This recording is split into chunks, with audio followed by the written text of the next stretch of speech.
Hello all, welcome back to our channel.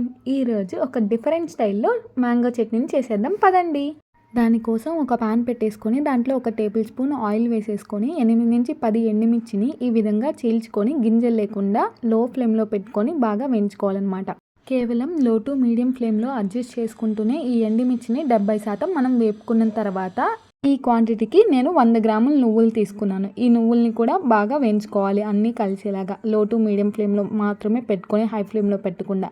ఈ విధంగా అన్నీ కొద్దిగా వేగిన తర్వాత 1/2 స్పూను ఆవాలు అలాగే 1/2 స్పూను జీలకర్ర కూడా వేసేసుకోవాలి.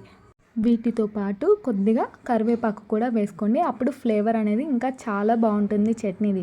ఇవన్నీ వేసేసిన తర్వాత మనము ఎంచుకుంటాం కదా ఎండుమిర్చి, దాంట్లో వచ్చిన గింజలను కూడా ఈ టైంలో వేసేసుకొని అంతా కలిసేలాగా బాగా ఫ్రై చేసుకోండి.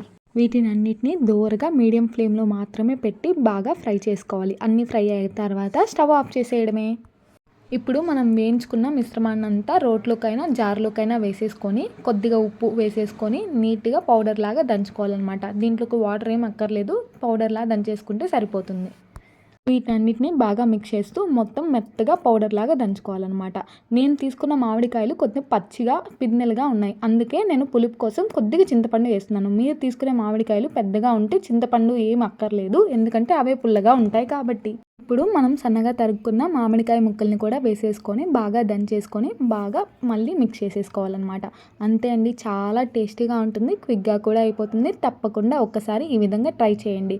మామిడికాయ పల్లీలు వేసి అలాగే మామిడికాయలు తురిమి అలాగే ఈ విధంగా ఇలాగా చాలా రకాలుగా మామిడికాయ పచ్చడి అనేది చేస్తారు.